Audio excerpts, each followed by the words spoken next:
벙커원 특강.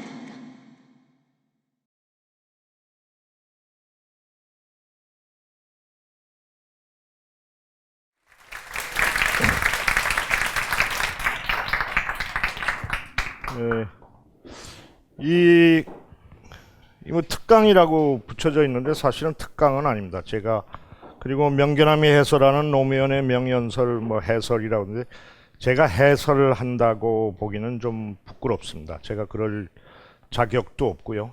단지 저하고 함께 노무현 대통령님의 연설을 몇 개를 골라서 듣는다 이렇게 생각하시면 되겠습니다. 제가 그래서 길라잡이처럼 여러분과 함께 하는 것이고요.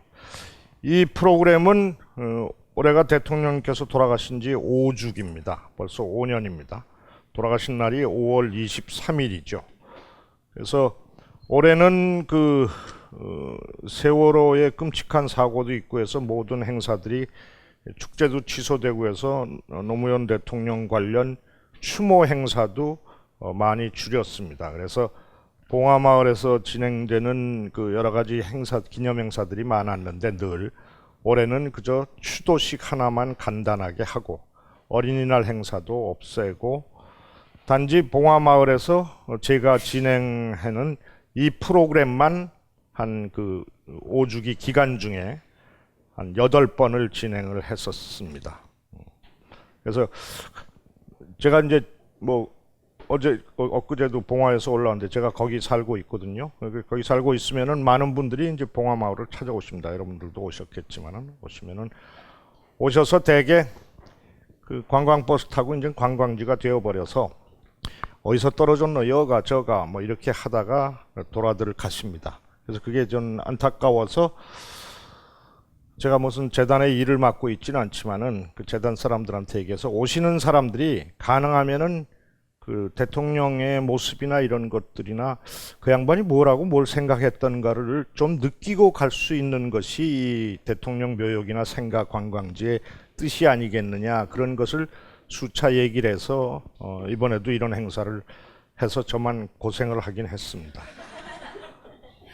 근데 이제 그게 그쪽에서 진행되다 보니까 저는 이것을 필요하다면 가끔 어디 가서든지 할 수도 있고 그런데 서울에서는 하지를 않아서 벙커에서 자리를 마련해 줘서 여기서 이제 하루 하게 됩니다. 몇 가지의 제가 뽑은 대통령님의 연설 영상을 보면서 하겠는데요. 하기 전에 제가 어저께 봉화에서 올라올 때 편지를 한 통 받았습니다. 봉화를 방문하셨던 분이. 그래서 이거를 읽어드리고 시작하겠습니다. 그리운 나의 영원한 대통령님께 대통령님을 떠나보낸 후 1, 2년 이곳에 올 때면 슬퍼서 울고 아파서 울고 억울해서 울고 아까워 울고 안타까워 울고 분해서 울고 죄송해 울고 그리워 울다 해가 더 지나면서부터 슬픔 대신 그리움이 만나러 오는 기쁜 마음으로 상복 대신 소풍 나선 길처럼 예쁘게 차려입고 뵈러 왔었는데 올해는 기쁜 마음 잠시 접어두고 편치 않은 걸음으로 와야 했습니다. 영문도 모르고 떠난 우리 아이들 어떻게 좀 따뜻하게 안아주셨는지요. 유가족은 말할 것도 없고 지켜보는 사람조차 이렇게 억장이 무너지는데 사랑하는 가족은 물론 친구와 선생님 그 누구에게도 마지막 인사마저 못하고 떠난 길이 얼마나 기막히고 기막혔을지. 비극적인 세월호 참사를 지켜보면서 더더욱 대통령님이 그리웠습니다. 사람 목숨을 놓고 이렇게까지 무책임하고 이기적일 수가 있나. 과연 사람이라고 생각은 한 것인지 차마 말이 안 나왔습니다.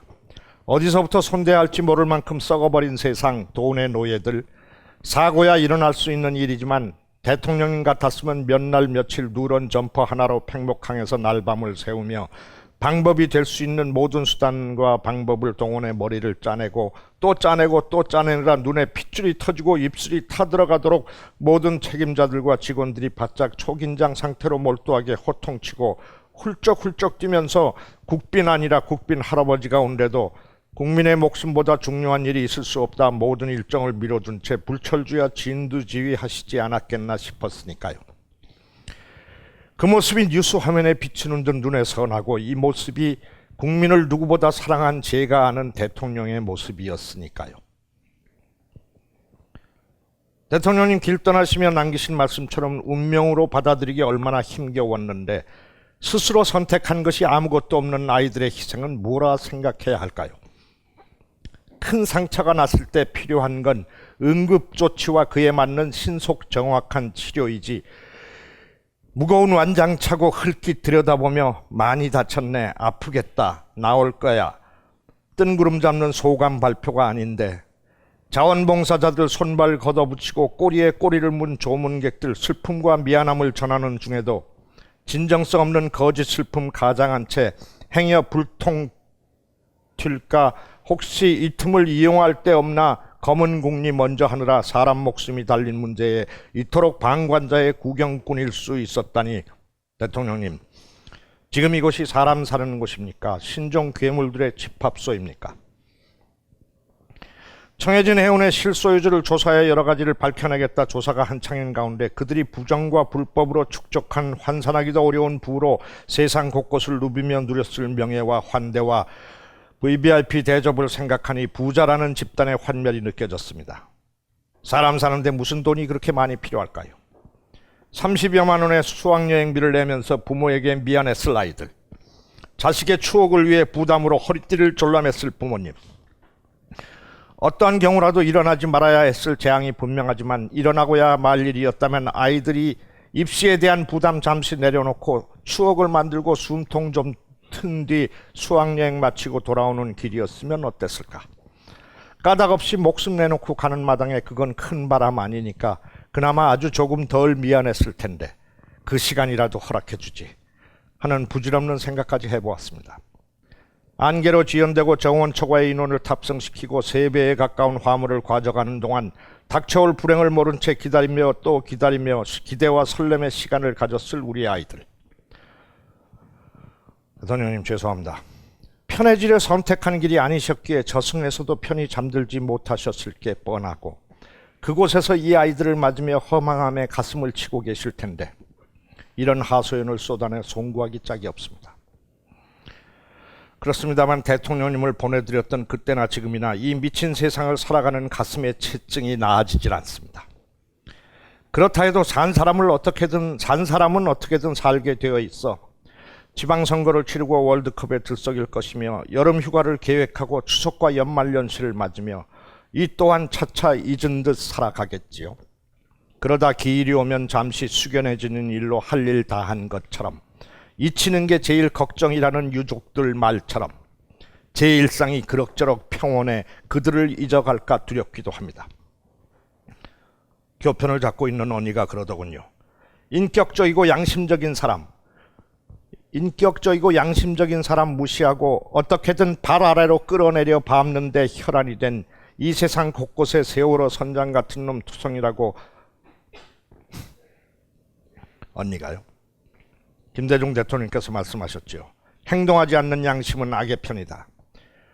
문득 어쩌면 늘 불평만 하고 썩었다 탓만 하면서 뭘 어째볼 아무 행동도 하지 않는 저 또한 선장과 탄편이란 생각이 들었습니다.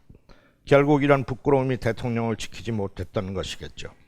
대통령님을 뵙고 돌아가면서 제가 할 수 있는 최소한의 양심을 찾아보겠습니다.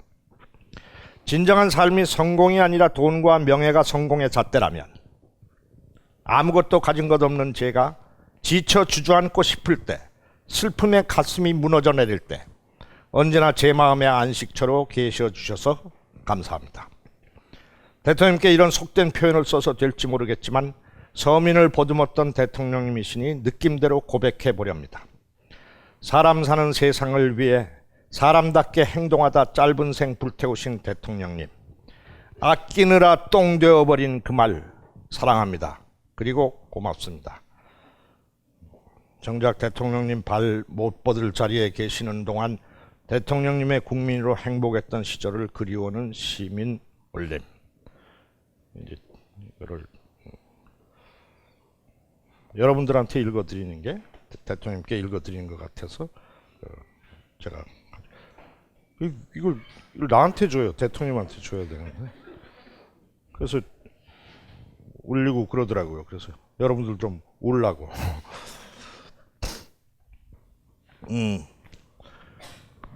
5년입니다. 여러분들은 사시는 동안 대통령을 몇 분 보게 될까요? 제가 머리 털나고 자라면서 만났던 대통령이 많습니다. 이승만 대통령부터 시작해서. 제가 지방에 살다가 저희 형님이 서울에서 대학을 다니고 계셔서 국민학교 들어가기 전에, 초등학교 들어가기 전에 서울 구경을 왔다가 비원이라는 데를 들어갔는데, 그 당시에는 비원이랑 그 당시 경무대랑 통하는 무슨 그런 길이 있었던 것 같아요. 비원 뒤쪽을 지나가는데 그 이승만 대통령이 차가 이렇게 지나갔어요. 그래서 이승만 대통령을 2, 3m 거리에서 봤던 기억이 납니다.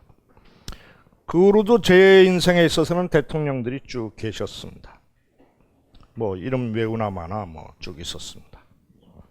윤보선 대통령도 있었고, 뭐 최규하 대통령, 박정희 대통령, 전두환 대통령, 노태우 대통령, 김영삼 대통령, 김대중 대통령, 노무현 대통령, 이명박 대통령, 박근혜 대통령, 다음에 뭐 박지만 대통령, 뭐 이렇게 하여튼 쭉 앞으로 제가 사는 동안 대통령들이 다음에 그렇게 될 거예요.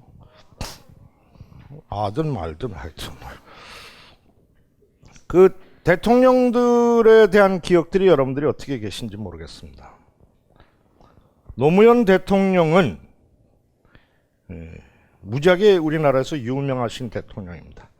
지금 여론조사를 해보면 존경하는 대통령에서 얼마 전까지는 1위였고, 박정희 대통령 1위, 노무현 대통령 2위, 뭐 이렇게 김대중 대통령이랑 1, 2, 3위가 왔다 가는 유명한 대통령입니다. 우리나라에 노무현 대통령 모르는 사람이 없지요.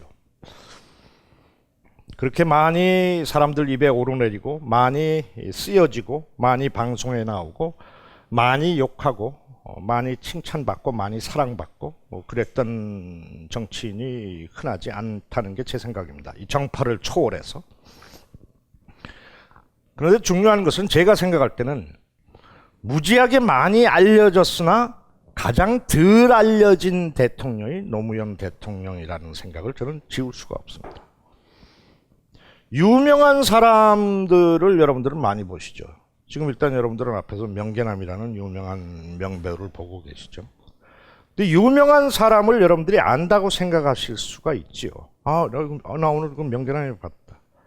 근데 그럴수록 여러분들은 그 사람의 실제에 대해서는 더 잘 모르게 됩니다. 대개 보면은 유명하다는 것 때문에. 여러분들이 저의 뭐 성생활 습관에 대해서 아십니까? 제가 빚이 얼마인지 아십니까? 제가 우리 집사람한테 하는 말투가 무엇인지, 우리 아이들한테 무슨 얘기를 하면서 살았는지, 제 가까운 친구들과는 무슨 얘기를 나누든지, 비가 오는 날은 내가 왜 좋아하며 무엇을 하는지. 유명하다라는 것 때문에 우리는 그 사람의 유명함, 이름, 이미지로 그 사람들이 얘기하는 이미지로 평가를 하고 그대로 받아들여서 그 사람의 실체에는 접근하기가 더 어렵습니다. 뭐 쉽게 얘기해서 연예인도 마찬가지고요. 다 그렇습니다. 여러분들이 텔레비나 무슨 뭐 방송에서 만나는 유명한 연예인들을 좋아하고 그렇게 하시죠. 근데 그 좋아하는 이유도 여러분들이 그 사람의 실체를 알아서가 아니라 그 사람이 맡고 있는 역할의 캐릭터에 반해서 그 사람을 좋아하게 되는 겁니다. 김승연이라는 배우, 김수연인가요? 그 맡았던 역이 도민준이라는 역할인가요? 거기에 매료되는 것이죠. 김수연이가 실제로 어떤 사람인지는 잘 모릅니다. 알 수가 없습니다. 길게 얘기할 것도 없이 유명하다는 것 때문에 덜 알려질 수 있다. 특히 정치인 중에서 노무현 대통령은 제가 알기로는 가장 덜 알려지고 잘못 알려진 대통령이라는 겁니다. 이건 뭐 제가 무슨 진짜 이 자리에서 배를 가르고 얘기해도 할 수 있습니다. 왜? 저는 그분하고 가까이 있었던 사람이 아니라 그분을 사랑했던 사람으로서 그분이 왜 죽었지, 어떻게 돌아가셨지, 이 사람이 무엇을 했지 하는 것을 나름대로 할 일도 없고 텔레비에도 출연 안 하고 시간도 많으니까 추적하면서 그거 공부하는 재미로 사는 사람이니까 더더욱 그런 거를 여러분께 자신 있게 말씀드릴 수 있습니다. 덜 알려지고 잘못 알려진 대통령이라는 겁니다. 여기 오신 분들은 어떤지 모르겠지만 앞으로 보시게 될 그 영상 자료가 여러분들이 보신 적이 거의 없는 자료가 대부분입니다. 왜? 방송에서 틀어주지 않았기 때문에. 신문에서 이런 말을 했다라고 얘기해 준 적이 거의 없기 때문에. 그죠? 여러분들은 세상에서 무슨 일이 일어난지를 어떻게 아십니까? 브라질에서 어저께 축구 시합이 있었다는 사실을 브라질에 가지 않고 여러분들은 어떻게 아십니까? 방송을 봐야 하는 겁니다. 그리고 그 시합이 왜 그렇게 됐는지에 대한 평가와 해설을 인터넷 뉴스나 신문을 통해서 보고서 아, 그런 일이 있었구나. 실제로는 배탈이 그 선수가 났었구나. 이랬구나. 이거를 알게 되는 겁니다. 언론이라는 세상을 들여다보는 창문이 전해주는 것을 통해서 아, 세상이 그렇구나라고 그 정보를 받아서 내 판단의 근거로 삼습니다. 앞으로 축구를 볼 거냐 말 거냐, 응원할 거냐 말 거냐, 다시는 밤새서 그 짓거리를 할 거냐 말 거냐의 기초 판단 자료를 정보를 언론이라는 정보를 통해서 받고서 판단하는 겁니다. 그죠? 그래서 그런데 세상을 들여다보는 창문이라는 그 언론이 만약에 필터가 끼워져 있거나 스크래치가 가 있거나 거기에 무슨 틀어져 있거나 창문이 깨져 있거나 하면 그 세상을 제대로 들여다보지 못하게 되는 겁니다. 그죠? 그래서 잘못 판단하게 돼요. 어떻게 우리가 다 살고 있지 않는데 세월호가 어떻게 그렇게 침몰이 되는지 여러분들이 어떻게 알아요? 진도 그 자리에 옆을 지나가던 상선 옆에 타고 있었습니까? 해양경찰이었습니까? 아니면은 그 청해진 해운에 누구 아는 사람 친척이 있어서 소식을 들었습니까? 네버. 방송을 보고 텔레비를 보고 신문을 보고 아, 그랬대. 저런 죽일 놈들. 아이고 불쌍해라. 판단의 자료로 삼아서 내가 할 게 뭐지? 분향소로도 가야지. 내가 할 게 뭐지? 우리 애한테 너 다음에 배 절대로 타지 마. 타게 되면은 가만히 있어란 말 듣지 마. 이런 것을 애들한테 가르쳐야 되겠다라고 행동 지침을 정합니다. 받아들인 정보에 의해서. 그런데 그 언론에서 그 사건의 실체하고는 관계없이 엉뚱한 얘기만 전달하면은 그 엉뚱한 얘기만 받고서 세상이 아유 개새끼들 지저분한 놈들. 그게 실제로 어떻게 되는 건지. 유병헌 회장이 세월호와 무슨 관계가 있는 건지 없는 건지하고 관계없이 언론에서 쏟아내지는 정보와 그 양에 따라서 우리는 세뇌당하고 우리의 행동 가치와 다음 행동의 논리와 이유를 정하게 되는 것이지요. 이 얘기만 해도 3시간입니다. 노무현 대통령은 가장 덜 알려지고 잘못 알려진 대통령이다 하는 게 제 생각입니다. 길게 얘기하지 말고 연설을 듣기 전에 인트로 영상 먼저 하나 보고 하겠습니다. 다른 분들은 또 대통령한테 기대가 많고 바라는 게 많으니까 못했다 하는 거지요. 제가 안 됐으면 더 나빴을지 모르잖아요.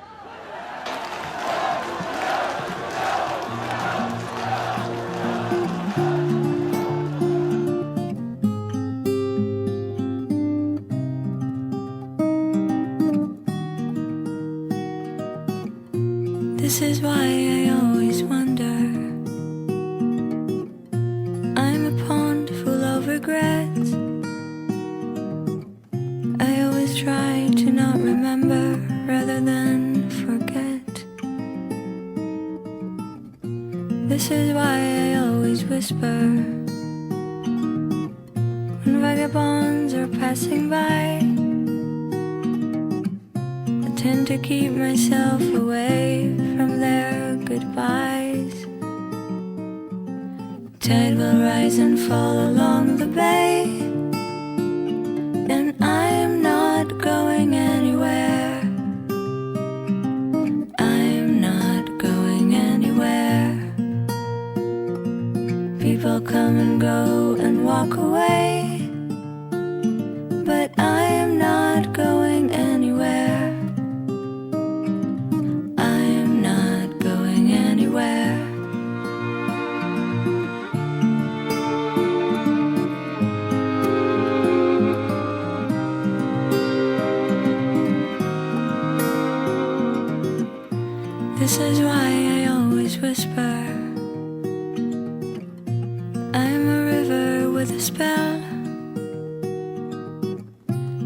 to hear but not to listen, like to say but not to tell.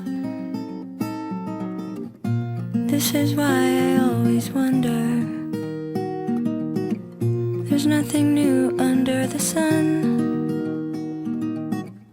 I won't go anywhere, so give my love to everyone. Tide will rise and fall along the bay, and I am not going anywhere. I'm not going anywhere.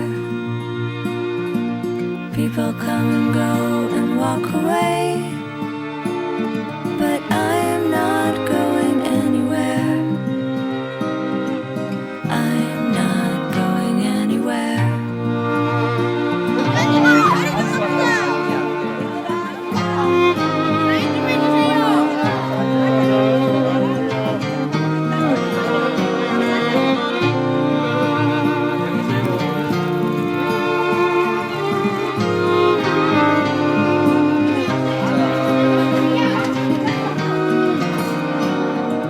Tide will rise and fall along the bay, and I am not going anywhere.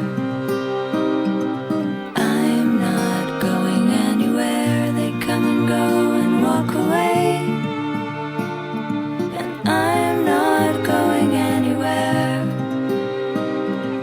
I'm not going anywhere. They come and go and walk away, but I'm not going anywhere. I'm not going anywhere.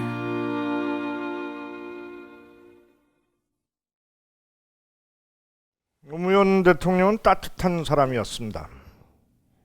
노무현 대통령은 원칙에 충실하고 반칙에 분노했던 분이셨습니다. 알고 계십니까? 그렇지 못한 현실을 누구보다도 가슴 아파했던 분이셨습니다. 그의 마음과 생각은 언제나 사람을 향해 있었습니다. 보통 사람들의 소박한 삶을 지켜주는 것이 정치라고 믿었던 사람이 노무현 대통령입니다. 마음이 따뜻했고 그렇지 못한 현실 때문에 가슴이 뜨거웠던 사람이 노무현 대통령입니다. 민생이란 말이 주머니 속 송곳처럼 나를 아프게 한다고 아파했던 분이 노무현 대통령입니다. 겸손한 권력이 되고자 했고 힘없고 가난한 사람들의 눈물을 닦아주는 따뜻한 정부를 만들기 위해 최선을 다했던 분이 노무현 대통령입니다. 그 과정과 결과에 대해 부족함을 미안해하고 오류에 대해 정직하게 성찰했던 사람이 노무현 대통령입니다. 기록에 남기기 두려운 일은 아예 하지도 말라라고 얘기했던 분이 노무현 대통령입니다. 최근에 나온 책 중에 노무현 대통령님의 그 연설 비서관으로 시작해서 나중에 이제 쭉 하여튼 예전 정치 총영병 시절부터 옆에 있으면서 연설 비서관하고 홍보수석도 하고 뭐 부속실장도 했던 윤태영 비서관이 쓴 책이 기록이라는 책이 있습니다. 아주 가장 가까이에서 있었던 사람입니다. 그러니까 근데 이 윤태영 비서관은 그 장례 기간 내나 그 후에도 눈물 한 방울 흘리지 않았습니다. 눈물을 흘리는 걸 본 적이 없어요. 그랬다가 이제 그 글을 몇 년 만에 이렇게 책을 썼는데요. 이 기록이라는 책. 대통령과 관련해서 가까이에서 있었던 사람이 수천 장의 메모지와 수첩을 가지고 그 중에서 추려서 썼는데 또 앞으로 책이 나올 텐데 이 책이 굉장히 유용합니다. 그래서 제가 출판사에서 책을 이렇게 밭대기 하듯이 샀습니다. 그래서 15,000원인데 10,000원씩에 파는데 몇 권 안 남았습니다. 이따 갖다 사가시기 바랍니다. 여기 서문에 문재인 의원이 쓴 말로다가 행사를 시작합니다. 벌써 5년입니다. 강산의 반은 바뀌었을 시간입니다. 그러나 시간이 지나도 잊히지 않는 사람으로 노무현 대통령은 우리 곁에 있습니다. 그리움은 희망이 되기도 합니다. 노무현 대통령이 도전했던 가치, 고난과 좌절은 우리가 가야 할 희망과 미래의 다른 이름입니다. 다시 읽습니다. 노무현 대통령이 도전했던 가치, 고난과 좌절은 우리가 가야 할 희망과 미래의 다른 이름입니다. 노무현 대통령을 기억하되 그를 넘어서서 우리는 앞으로 가야 합니다. 이렇게 이 책이 시작합니다. 이 책 안 읽어보면 안 읽어보는 사람이 손해입니다. 그리고 또 오늘 연설을 쓰면서 정파에 관계없이 베스트셀러가 된 대통령의 글쓰기란 책도 권해드립니다. 이 책은 역시 노무현 대통령의 연설 비서관으로 아무런 연고도 없이 글 쓰는 재주로다가 기자질 하다가 글을 잘 쓴다고 해서 청와대 연설 비서관으로 뽑혀간 강원국이라는 비서관이 대통령을 처음 만나서 자, 글을 쓸 때는 이렇게 써야 한다라고 글쓰기 강의를 하신 내용이 있는데 기가 막힙니다.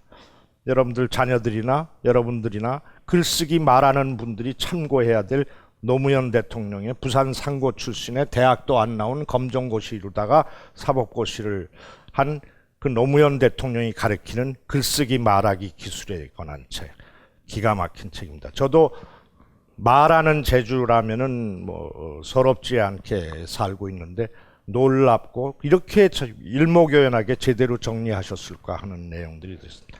이 책도 15,000원인데 10,000원씩에 팔고 있습니다.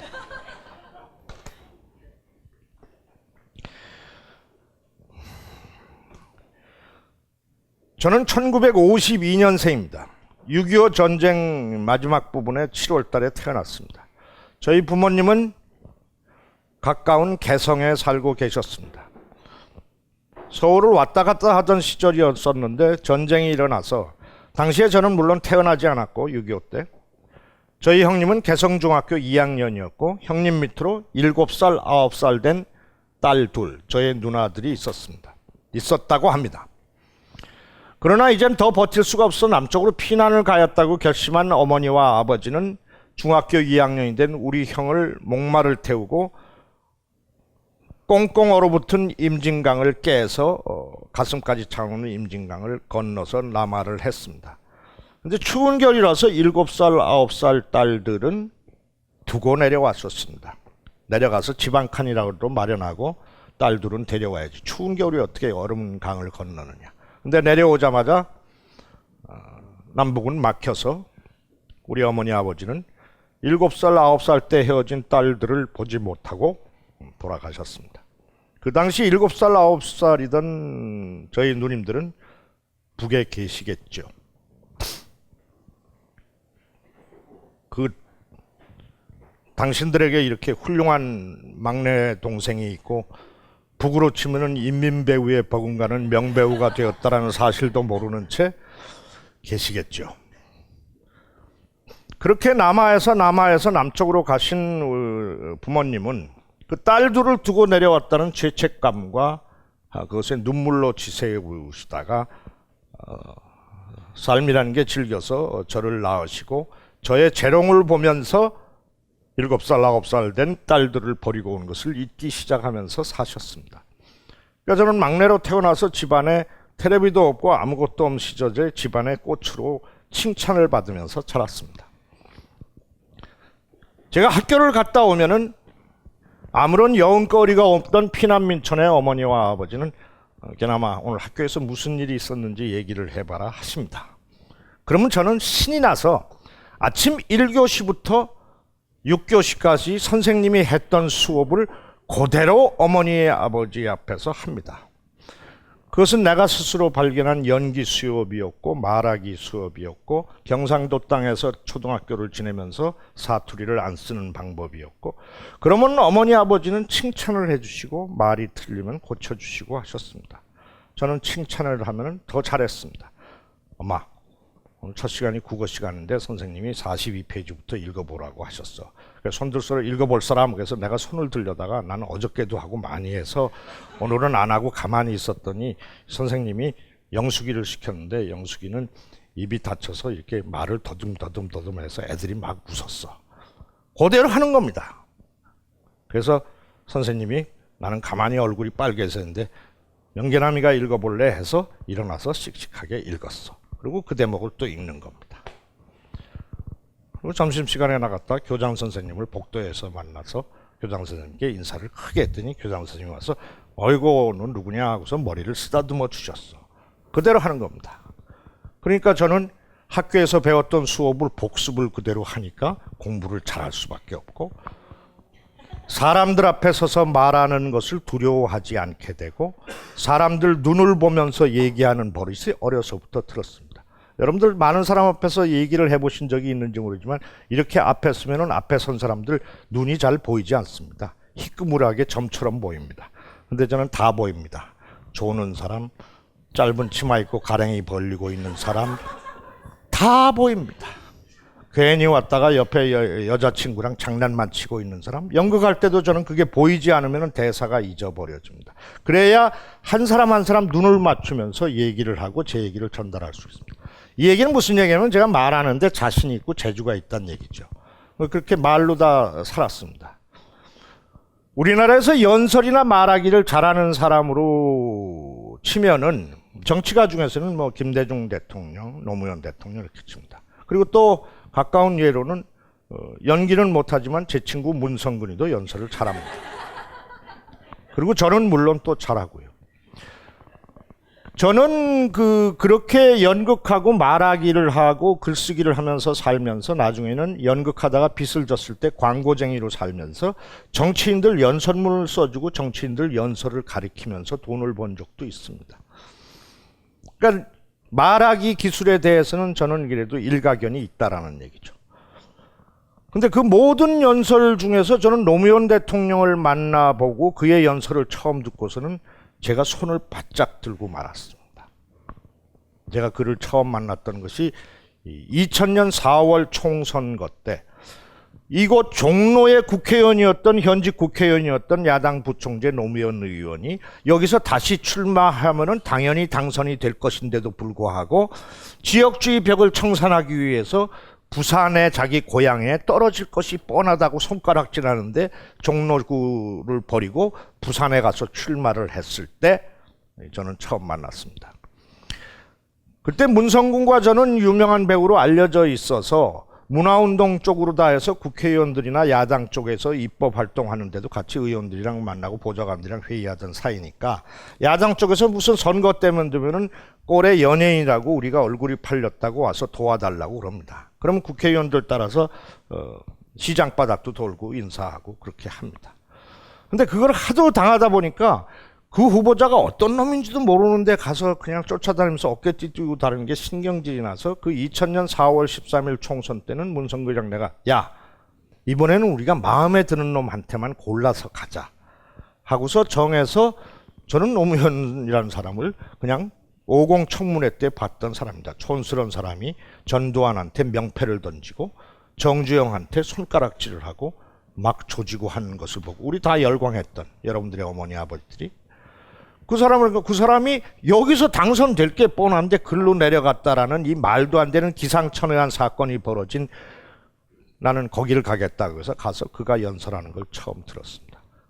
근데 연설 물론 제가 유세를 하면서 사회를 잡고 하긴 했지만은 저는 그처럼 감동적이고 그처럼 그렇게 진심에서 토하는 연설을 들어본 적이 그 후로 거의 없습니다. 거의 없습니다. 사람들한테 다가가는 말이나 연설은 어떤 것일까? 내용이 좋아야 될까? 목소리가 좋아야 될까? 하다가 비문이 없이 말이 씹히는 것 없이 전달이 되어야 될까? 어때야 될까? 마이크 확성기가 좋아야 될까? 제일 중요한 것은 진심입니다. 그의 진심이 전달될 때 합니다. 노무현 대통령은 수많은 연설문이 자기 자신이 거의 직접 쓰시는 겁니다. 물론 윤태영 비서관이나 이런 강원국 비서관이 청와대에는 있습니다. 대통령이 일일이 다 쓸 수는 없어서. 그러나 제가 그 대통령 선거 유세 기간 동안에 경선 기간 동안에 거의 7, 8개월을 저도 따라다니면서 노사모와 함께 선거운동할 때 그 연설 전날 보면은 비서관한테 들어보면 내가 직접 보진 않았지만은 대통령이 이제까지 자기가 말을 했던 모든 자료의 파일을 컴퓨터에 갖고 다니십니다. 그래서 오늘은 어떤 것을 할 것인지를 비서관과 함께 추려서 정리를 합니다. 아시죠? 역대 대통령 중에서 어떤 사람보다도 기록을 굉장히 많이 남기신 대통령이에요. 메모지 하나까지 다 보냈습니다. 그 기록물 사건이 이제 그래서 벌어진 것이고, 아마 제가 모르긴 몰라도 보수 정권이 계속 있는 한 그들이 위기에 몰릴 때마다 아마 그것을 꺼내서 자기들의 정략으로 다 이용하고 틈틈이 부관 참시할 게 앞으로도 분명합니다. 그만큼 기록들이 많습니다. 그런 사람들은 없죠. 연설 얘기로 돌아가죠. 문성근의 연설이 굉장히 감동적입니다. 문성근의 유명한 연설은 여러분들이 아시는지 몰라도 노무현 후보가 대통령 후보가 되었을 때, 민주당 후보가 되었을 때 노무현은 좋은데 민주당이라서 싫다라는 사람들이 유시민을 중심으로 해서 개혁당이라는 것을 만들었습니다. 그래서 거기는 후보를 내지 않고 노무현을 지지하는, 그러니까 여러분들도 대개 그런데 정당인은 되기 싫다. 그러나 정치에 관심은 있다. 마음에 드는 정당은 없다. 이런 사람들을 모아서 개혁정당이라는 걸 만들었는데, 그 개혁정당 쪽에 창립대에서 문성근이가 한 연설, 그래서 문성근이 연설로다 그때 참석하셨던 대통령이 눈물 흘리는 장면이 대통령의 그 연설 광고 CF도 쓰기 위한 그 연설. 문성근의 연설의 특징은 뭐냐 하면은 얘는 다 씁니다. 며칠을 걸쳐서 씁니다. 그것이 자기 입에 맞는지 아닌지 따져가면서 씁니다. 문맥을. 그리고 그거를 수도 없이 읽어서 외우고 자기가 직접 쓰는 거니까 자기 말처럼 될 때까지 완전히 씁니다. 그리고 완벽하게 외웁니다. 그리고 원고를 보지 않고 그대로 토해내서 연설을 합니다. 기가 막히죠.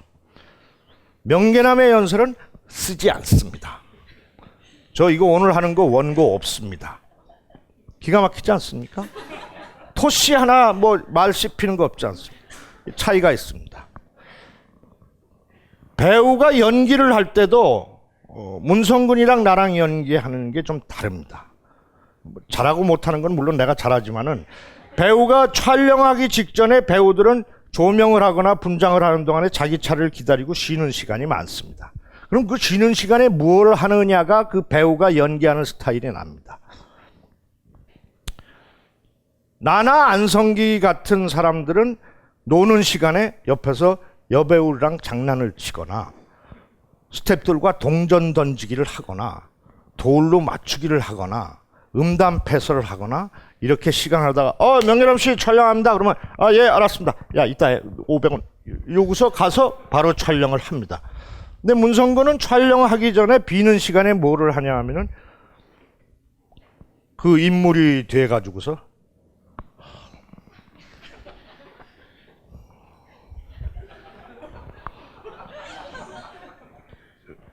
이렇게 합니다. 그러니까 문성근이가 전태일이라는 아름다운 청년 전태일이라는 영화에서 조영래 변호사 역할을 할 때 그는 조영래 변호사, 전태일의 평전, 물론 저도 읽긴 있지만 그런 자서를 다 읽고 촬영 2달 전부터 조영래 변호사가 되기 위해서 애를 씁니다. 될 수 없음에도 불구하고. 중요한 연기 방식 중에 하나입니다. 논리적으로 체득을 해서 이렇게 나와야 되는 것이고, 물 묻듯이 저는 이렇게 기본적인 것을 탁 되면은 천재적인 감수성과 순발력으로 다 탁 붙어서 하는 연기. 웃으시는 뜻이 뭐죠?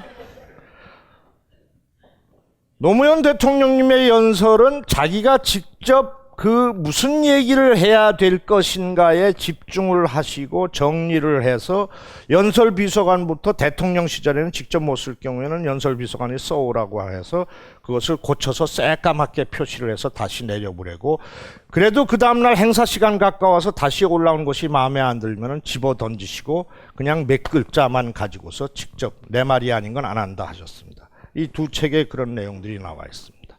그래서 지금 보시게 되는 연설은 대통령이 저런 연설을 했어 하는 얘기도 있지만은 그가 하는 말들이 비문이 없고 원고를 보면서 하는 연설도 있고 그렇지만 원고가 없는 연설.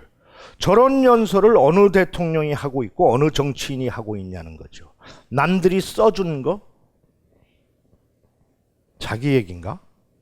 써준 거? 그것만 있고 그게 무슨 감동이 있어요? 대통령께서 고난을 당하실 때 제가 그를 사랑하는 사람이라는 팬클럽의 회원이었으니까 여럿이 만난 데서 화가 나서 그랬습니다. 이 더러운 정치 하지 마십시오. 난 우린 노짱이라고 부르는데 노짱님이 이런 거 하는 거 싫습니다. 그랬더니 이 양반이 정설하면서 정치를 더럽다고 욕하지 마십시오. 그 더럽고 비난받는 정치인들이 여러분들의 아이들이 살아갈 세상에 법과 제도와 시스템을 만드는 권리를 가지고 있고 그 중에 지도자는 앞으로 나아갈 이 사회의 비전과 덕목을 제시하는 역할을 하는 것이 그 사람들입니다.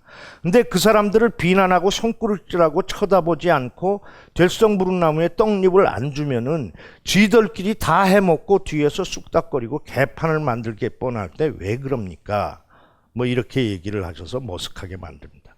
민주당 더러워서 거기 후보가 되면 어떡합니까? 그거 못하겠습니다. 그럼 더럽다고 하면 어떡할 겁니까? 그리고 정치에는 전락에 관심 있고 10,000원 내고 입당해서 당을 바꾸면 될 게 아닙니까? 이렇게 시작된 게 그게 참여 정치의 이론입니다. 왜 술자리에서 매일 정치 얘기나 하고 이빨을 까면서 정당이 되는 것은 이상한 일이라고 정당원이 되는 것은 이상하다고 생각하는 풍토를 전환시켜야 된다고 생각하셨던 분입니다. 얘기로 돌아가서 2013년 4월 총선, 그의 정치 철학이 그대로 녹아있는 아주 짤막한 한 부분의 연설입니다. 거의 몇 번씩 떨어진 동네에 다시 내려와서 종로구의 국회의원인 당시 아마 부총재였나요? 야당에 내려와서 거기에다가 맨 땅에 머리를 부딪고 있습니다. 부산 땅에서 김영삼 이후에 이상한 나라가 되어버린 부산 땅에서 김대중 전라당이라는 딱지를 맞박에 딱 붙이고 여기서부터 시작하지 않으면 안 된다고 도전을 했던 양반. 그 양반의 저 연설입니다. 한번 보시겠습니다. 영남과 호남 모두에서 지지받을 수 있고 그래서 동과 서를 하나로 합쳐서 광주에서 콩이면 부산에도 콩이고 대구에서도 콩인 옳고 그름을 중심으로 해서 인물과 정책을 중심으로 해서 그렇게 정치를 해나갈 수 있는 그래서 국민들에게 봉사할 수 있는 새로운 정치를 이 노무현이 열겠습니다. 도와주십시오. 박수 치시죠. 이것이 이 양반의 그 정치 역청을 관통하는 자신이 정한 화두 중에 하나입니다. 왜 이 좁은 땅덩어리가 남과 북으로 나뉘고 또 그 나뉘어진 쪽에서는 또 동과 서로 나뉘어서 이런 세상이 되어야 하느냐. 여기에 부담 없이 도전했습니다. 근데 그 세상은 아직 이루지 않았습니다. 그래서 떨어졌습니다. 그래서 저 선거에서 떨어지자마자 전국에서 가장 주목받는 선거였습니다. 저 선거가. 근데 저 마지막 날, 오늘 제가 가져오진 않았습니다만 마지막 날 저 때 이제 그때 제가 유세에 참석을 하고 뭐 여론조사가 뭐 거의 이기는 분위기였어요. 난리가 났습니다. 근데 물론 당시에 그 얼마 전에 국회의장까지 했던 허태열인가가 상대 후보였는데 지역 감정을 자극하는 발언을 했습니다. 합동유세 연설 회장에서 김대중 정부 동안 이 중에서 돈 많이 번 사람 있습니까? 하니까 허태열이가 그러니까 청중 중에서 한두 사람이 손드니까 전라도 사람인 모양이네요. 뭐 이렇게 발언을 하고 감정을 자극하고 이제 그렇게 했던 기억이 있습니다. 저희 떨어졌습니다. 떨어졌어. 저 선거에서 떨어져서 놀랐죠. 저는 투표를 하기 위해서 마지막 날 유세 현장에서 제가 막 사회를 보면서 노무현 대통령이 당선됐다고 얘기를 하고 박수를 치고 뭐 그렇게 분위기를 주도하고 서울로 올라와서 투표를 했는데 떨어진 거예요. 야, 참 기가 막히다. 뭐 이런 생각을 했었습니다. 이 연설을 보시면은 저 사람의 진심이 느껴지냐 안 느껴지냐 이겁니다. 여러분들이 보신 정치인들의 수많은 유세 연설이나 텔레비에서 나오는 연설을 보시고 그의 진심이 느껴지는 것이 있고 아닌 것이 있고 분명히 있지 않습니까?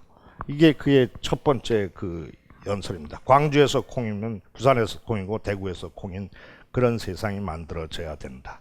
그래서 저 양반의 그 뜻이 2년 후에 어떤 식으로든지 받아들여서 2년 후에 대통령이 되기는 되셨습니다. 수많은 연설 중에서 또 유명한 연설이 하나 있습니다. 그것은 다음에 보실 것은 전시작전통제권 회수에 관련해서 평화통일정책자문회의 석상에서 연설하신 내용입니다. 기억하시는 분 계십니까? 전시작전통제권이라는 것을 기억하십니까? 우리나라의 군대는 누가 움직이고 있습니까? 대통령이 움직이지 못합니다. 미국이 움직입니다.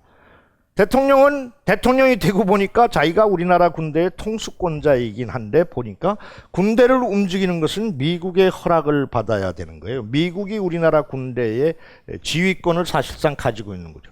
이건 아니지 않느냐. 왜 이걸 아무도 손을 안 대고 있었지? 이제는 전쟁 시대도 아니고 남북이 협력 시대인데 왜 전시작전 통제권을 아직도 미국이 가지고 있지?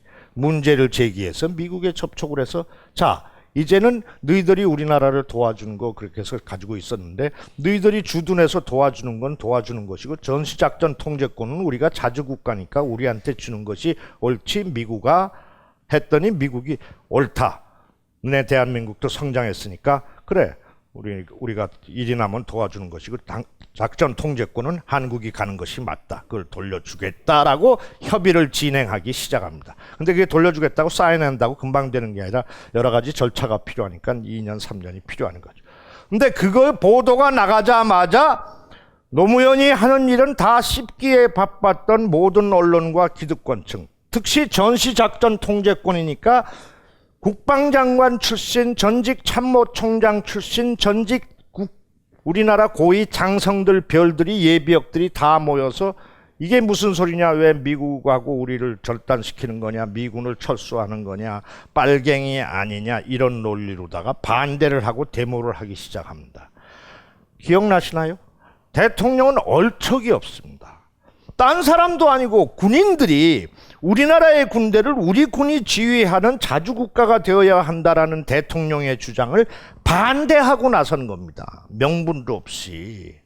저 뭐냐 노무현이 이상한 놈 아니냐. 왜 그냥 가만히 두면 되는 건데 왜 그러느냐 하고서 이상한 방향으로 몰아가고 전시작전 통제권이 무슨 말인지를 누가 압니까? 여러분들 서울에 유학 보낸 엄마가 압니까? 할머니가 압니까? 어제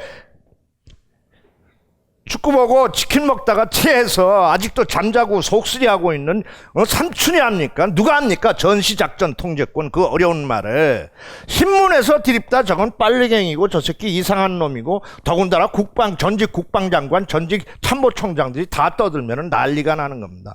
대통령은 코너에 몰렸습니다. 코너에 몰려서 평화통일정책자문회의 그런 이를테면 각 지역마다 유지들이 있고 그런 사람들한테 옛날 통일주체 자문회의 하던 사람들이 계승된 조직입니다.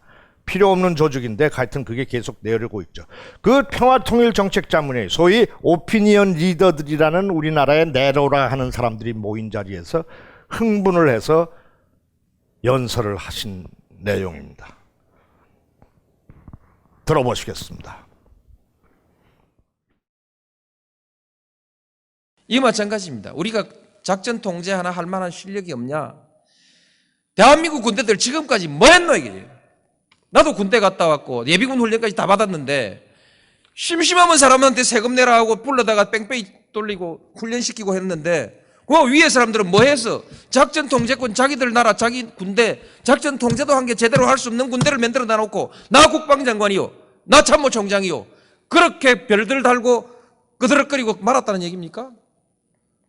그래서 작동권 회수하면 안 된다고 줄줄이 모여가가지고 성명 내고 자기들의 직무유기 아닙니까?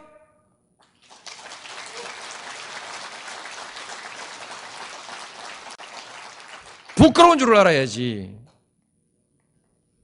이렇게 수치스러운 일들을 하고 작동권 돌려받으면 우리 한국군들 잘해요. 경제도 잘하고 문화도 잘하고 영화도 잘하고 한국 사람들이 외국 나가보니까 못하는 게 없는데 전화기도 잘 만들고 차도 잘 만들고 배도 잘 만들고 못하는 게 없는데 왜 작전 통제권만 왜 못한다는 얘기입니까?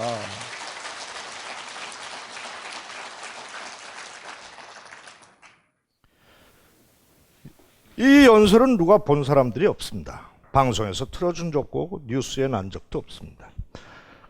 그러나 저 연설이 난 다음 날 조선인보에는 기사가 실렸습니다. 사진과 함께. 어떤 사진? 기억나는 사람 있어요?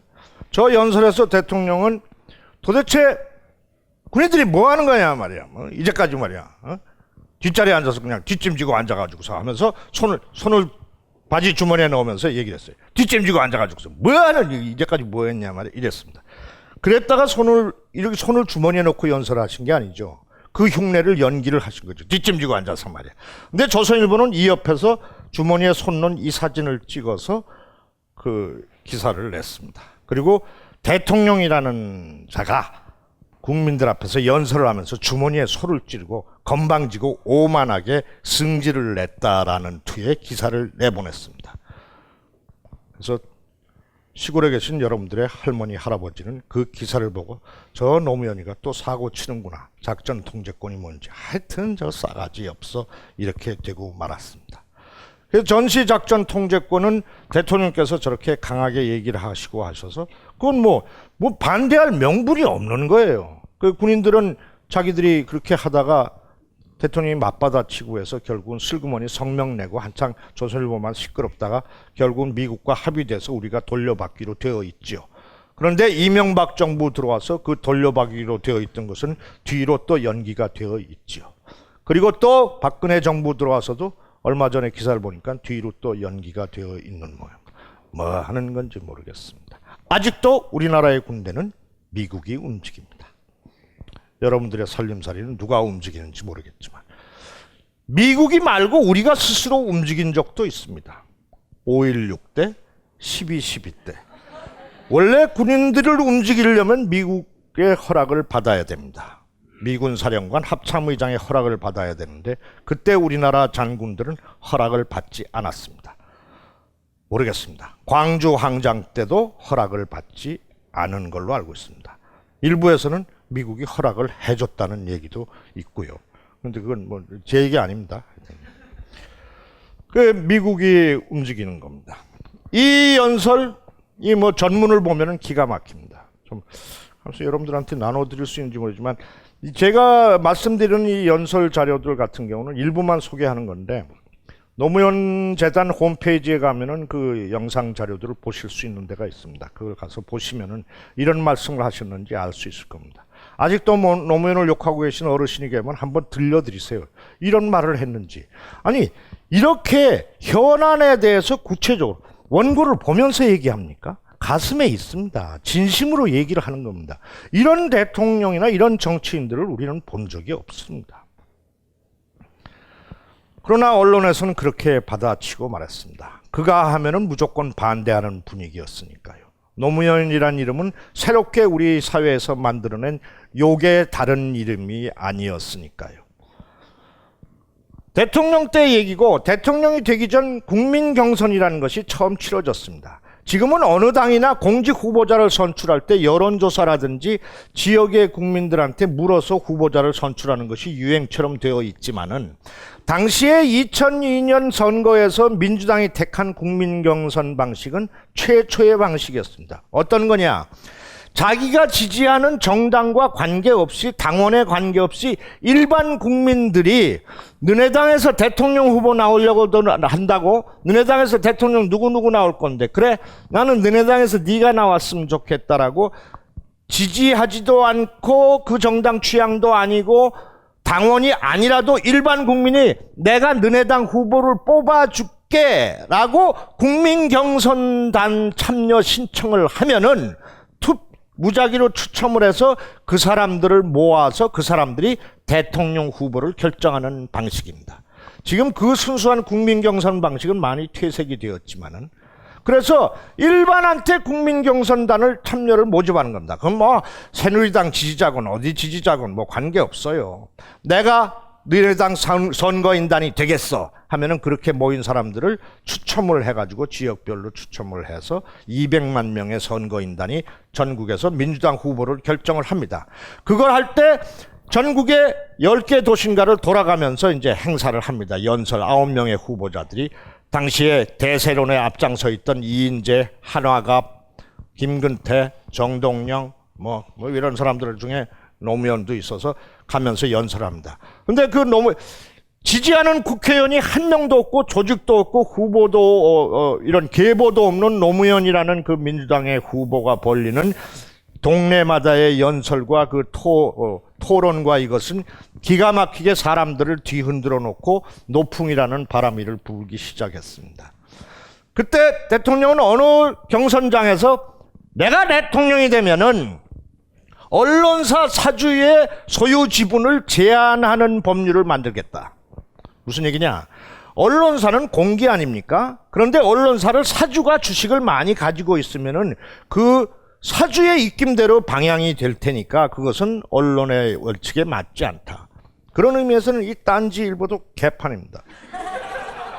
총수한테 모든 권력이 집중이 돼서 총수한테 잘못 빼면 근무도 할 수 없고 지 마음대로 하는 겁니다. 노무현 대통령은 이것은 언론이 아니다. 그래서 당시에 이제 큰 그 재벌 신문들 같은 경우가 소유를 그 회장이나 일가가 가지고 있으니까 언론사의 소유 지분은 제한을 해야 된다라는 공약을 발표를 했습니다. 난리가 났겠죠. 유력 신문사에서 캠프로 다 전화가 오고 그 공약을 철회해라 애걸하다가 협박성 발언도 하고 그 무렵부터 그 경선단이 돌아다니면서 하는 그 선거에서의 노무현의 연설은 기신문에 보도되지 않고 갖은 협박과 위해가 가해집니다. 정치면에 나지도 않고 삼면 사회면에 조그맣게 난다거나 전 그 당시 신문을 다 가지고 있습니다. 2002년도 신문. 아주 피가 맺히게 다 가지고 있습니다. 그렇게 공격을 하니까 노무현이 하는 말이나 그것은 잘 알려지지도 않는 거예요. 그리고 그것은 옳은 일인데도 불구하고 이야 식자들은 어떻게 저런 얘기를 할 수 있을까? 정치인이 언론에다 대고 저 얘기는 위험한데 하면서 이렇게 지켜보는 그 상황입니다. 그때 인천 경선 현장에서 노무현 대통령이 그 문제에 대해서 언론에 관해서 똑바로 발언한 우리나라 최후의 정치인, 마지막 정치인, 최초의 정치인의 발언입니다. 들어보시겠습니다. 소유 지분 제한의 그네를 포기하라고 압력을 가해왔지만 저는 포기하지 않았습니다. 굽히지 않았습니다. 그래서 모략을 당하고 있는 것입니다. 저는 언론을 권력으로서 어떻게 흔들 생각도 없지만 그러나 언론에게 고개를 숙이고 비굴하게 굴복하는 정치인은 되지 않겠습니다. 끝까지 맞서 싸울 것입니다.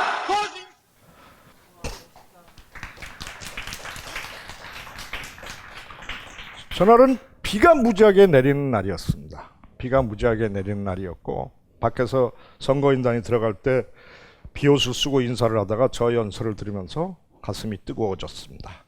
그러나 그 다음날 저것을 보도한 데는 아무 데도 없습니다. 조선일보에서는 뭐라고 했나? 언론과의 전쟁 선포 뭐 이렇게 했던가? 말도 안 되는 짓을 했다라고 합니다. 그 당시 그런 음해를 무지하게 받았죠.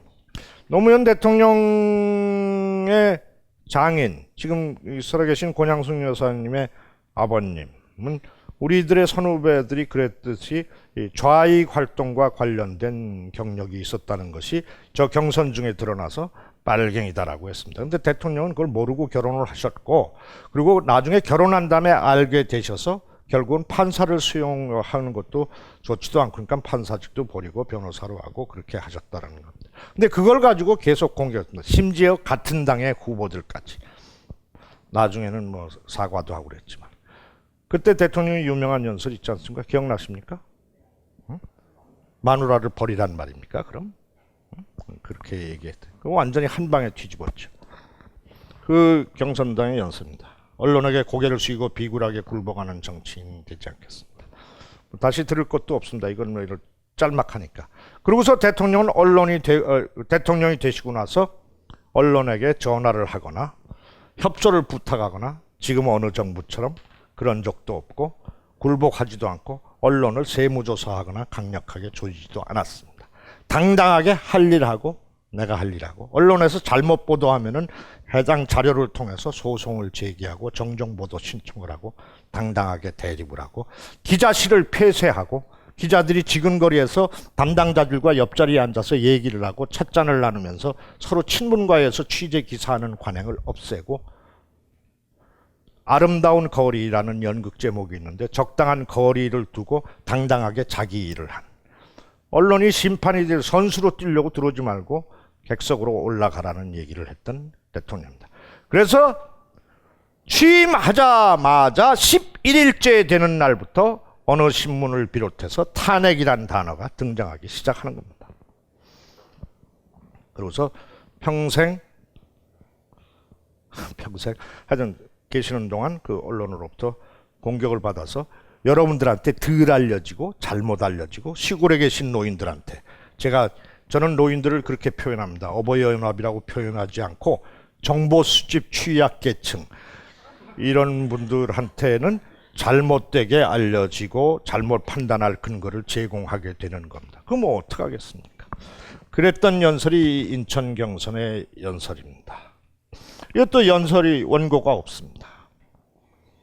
저게 무슨 뭐 거짓으로 다 자기가 무엇이 되기 위해서 연설을 한 겁니까? 뭐를 한 겁니까? 원칙과 거기에 당당하게 서겠다. 대통령 후보가 대통령에 출마할 분위기가 돼서 옆에서 지금은 충남도지사도 된 안희정이를 비롯해서 그때 참모들이 그랬다고 합니다. 저는 그 자리에 없었습니다만은 빨리 출마를 결심하십시오. 출마를 하셔야 되지 않습니까? 이인재 같은 사람이 지금 대세론이 되고 이렇게 하고 그러는데 어떡합니까? 출마를 하십시오. 유명한 말 아닙니까? 너희들은 내가 대통령이 될 것만 생각하고 대통령이 되라 하는데 쌍말을 하나 넣고 떨어질 경우도 생각해야 될 거 아니냐. 그럼 떨어지면은 이인재가 후보가 되면은 이인재를 위해서 내가 선거운동을 해야 될 거 아니냐. 그 마음을 결정을 해야 될 거 아니냐. 불복해서는 안 되고 선거운동을 해야지. 근데 그걸 어떻게 할 것이냐. 너는 붙을 것만 생각하느냐. 떨어졌을 경우에 뒤에도 나올지 모르겠습니다만 그래서 이 양반이 얘기한 민주주의의 유명한 철학 중에 하나가 이런 얘기를 한 정치인이나 정치 철학자가 없어요. 민주주의란 생각과 의견이 다른 사람들이 대화와 타협을 통해서 의견을 도출해서 합의를 이루어내고 그 합의의 토대 위에서 정정당당하게 경쟁하고 그리고 결과에 승복하고 그리고 패자에게는 재도전의 기회를 주는 게 민주주의라는 정치의 예술적인 기술이다 이 얘기를 했어요. 응? 다 그냥 하려고만 그러고 다 내가 이길 거라만 생각하고 우리 진보 진영에 내가 진보 진영 같은데 하여튼 우리나라의 이쪽 편 그 빨간 편 말고 파란 편 빨간 편 파란 편도 헷갈리네. 옛날에는 또 파란 편이었는데 하여튼 이쪽 보면은 승복을 안 해요. 승복을 안 해요. 나는 그거 수없이 현장에서 봐왔어요. 10,000원씩 내고 당원이 돼서 민주당을 접수하십시오. 아 싫어요. 19살짜리 20살짜리 노사모 회원들이 야 대통령을 지원하는 사람들이 없는데 당이 나쁘다고 욕하지 말고 우리 가입하자. 10,000원씩 내고 정당원이 됐어요. 정당이 됐어요. 생전 정치 싫어하던 20대 젊은이들이 됐어요. 근데 정당에 가보니까 노무현을 지지하겠는데 정당에서 선거를 해. 뭐 중앙위원 뭐 이런 거 선거를 해. 그럼 누가 노무현을 지지하고 우리 편일지 이 대통령의 뜻을 잘 받들지 당의장 뽑을 때 이렇게 보면은 저거는 뒤통수가 저래서 새 거니까 같은 것 같고 이건 말하는 게 그런 것 같고 각자 경쟁하고 나뉘어지는 거예요. 예? 둘이 싸워요 그러고는. 너는 왜 그러냐, 너는 왜 그러냐. 그리고 갈라져요. 그리고 쪼개져요. 그리고 이쪽이 당선이 돼요.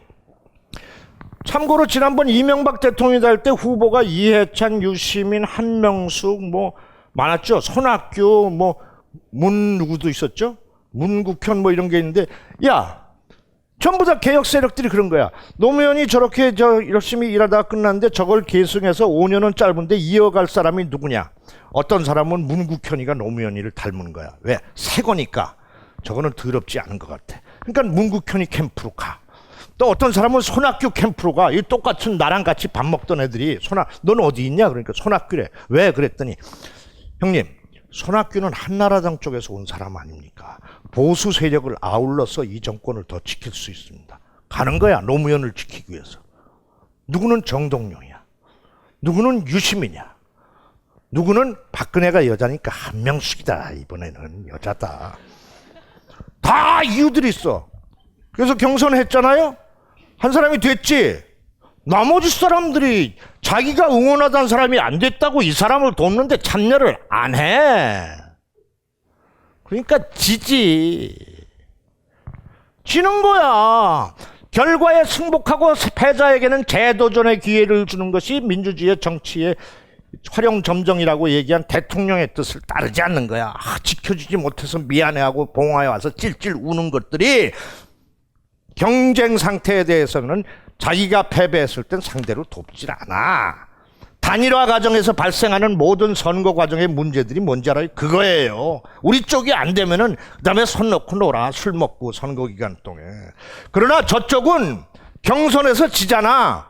그래도 붙어서 하나가 돼서 한다니까. 쟤네들은 명분과 원칙이 없어. 그저 파이가 커진다면 신념과 명분을 버릴 수가 있어야 잘 먹고 잘 사는 거야. 근데 우리 쪽은 무슨 뭘 가지려고 정당원이 된 게 아니거든. 그러니까 조금만 명분에 상처만 받으면 삐져요. 내가 뭘 가지려고 하는 게 아니기 때문에. 너 언제 들어왔어? 너 탄핵 때 들어왔지? 아이고, 야, 쟤 만나지. 쟤 탄핵 때 들어오네.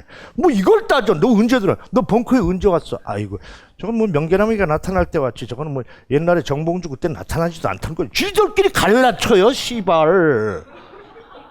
하나가 안 되는 거야. 어떻게 이겨? 지지. 그래서 나는 다음에도 박모 씨가 되는 게 순리라고 보는 거예요. 뭘 아유야. 어떡할 거야.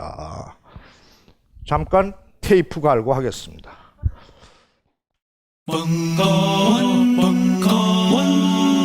벙커원 특강